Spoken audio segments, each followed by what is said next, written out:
ukončení žativných prác je nutné pôdu spracovať a pripraviť tak, aby bola nachystaná na novú sezónu. Aj tento rok, ešte pred spracovaním a zapravením rastlinných zvyškov, prebiehala aplikácia jemne mletého vápenca. V tomto prípade sa o aplikáciu starali služby od lokálneho poskytovateľa. V nasadení bol teleskopický nakladač skla Scorpion, ktorý mal za úlohu voľne ložený vápenec naložiť. Následne bol dvojicou traktorov klas Axion, ktoré boli agregované s veľkoplošnými rozmetadlami na sypké materiály od výrobcu Hufgard, aplikovaný na polia v okolí obce Poruba pod Vyhorlatom. Aplikáciou vápenca sa pôda dezinfikuje, upravuje sa jej pH na požadované hodnoty, zlepšuje sa jej štruktúra a zvyšuje sa aj schopnosť zadržiavania vody v pôde.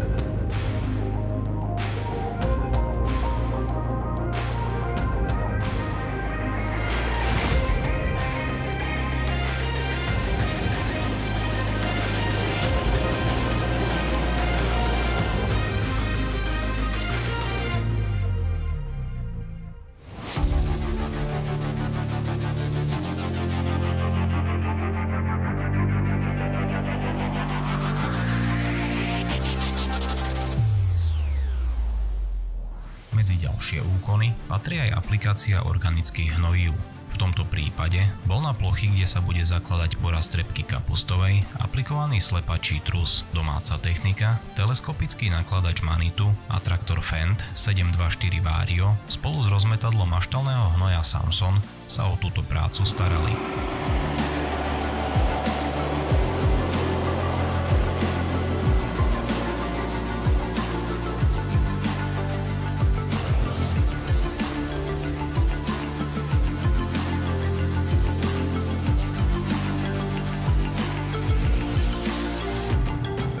Aplikáciou slepačieho trusu pôda získava dôležité prvky, a to najmä dusík. Ešte pred aplikáciou boli odobraté vzorky, ktoré prešli analýzou v certifikovanom laboratóriu. Z dôvodu veľkého obsahu dusíka sa aplikačná dávka pohybovala na úrovni 5 tón na 1 hektár. Týmto spôsobom sa do pôdy dostalo len také množstvo, ktoré rastliny počas ranného vývoja potrebujú. Menšia dávka znamená aj menší odplav živín do spodných vôd, čo pomáha aj životnému prostrediu. Aby sa zamedzil odpar dôležitých živín, eliminoval zápach a dodržiali sa agronomické termíny, boli plochy okamžite zapravené.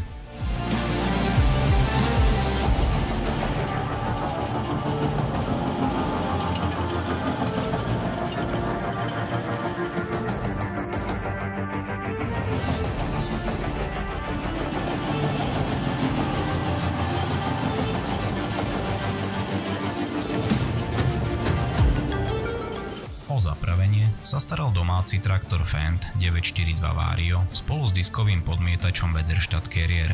Diskovým podmietačom sa vrchná časť pôdy otvorila a premiešala s rastlinnými zvyškami, aplikovaným trusom a zničili sa aj semená burín a vzídené buriny, ktoré následne po daždivých dňoch polia postihli.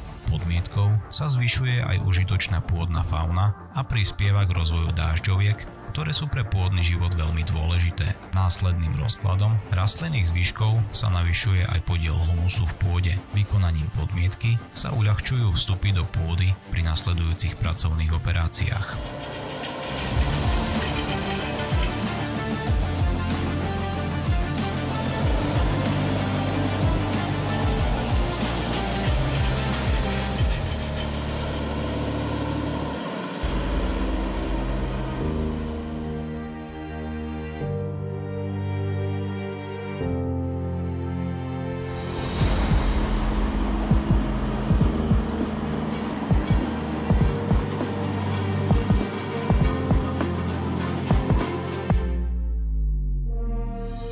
V ďalšom kroku bola pôda kyprená, čo v praxi znamená spracovanie a premiešanie pôdy a rastlinných zvyškov do väčšej hĺbky.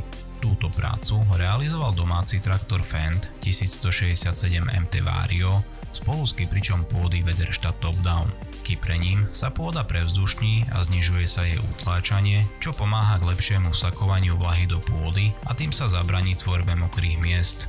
Plochy boli následne spracované do finálnej podoby traktorom Fendt 1050 Vario a predsejbovým kompaktorom Bednar Swifter.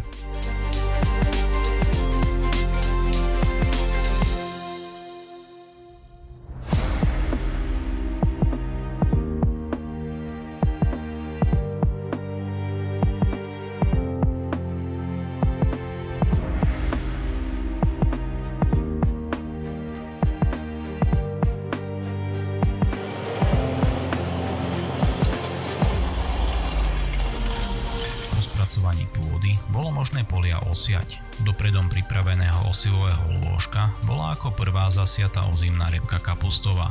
Aj v tomto prípade bola využitá domáca technika, a to traktor Fendt 942 Vario a sejačka na hustosiaté plodiny Horsch Sprinter. Sejba repky bola z dôvodu dlhotrvajúceho sucha vykonávaná až začiatkom septembra, ešte pred príchodom zrážok.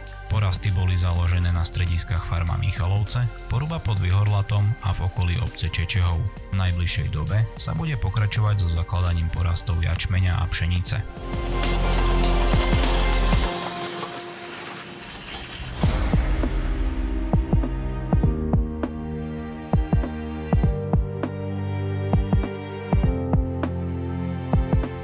Ak sa ti toto video páčilo a máš záujem aj o iné videá z prostredia podniku Agrospol Michalovce, neváhaj a podpor tento kanál svojim odberom.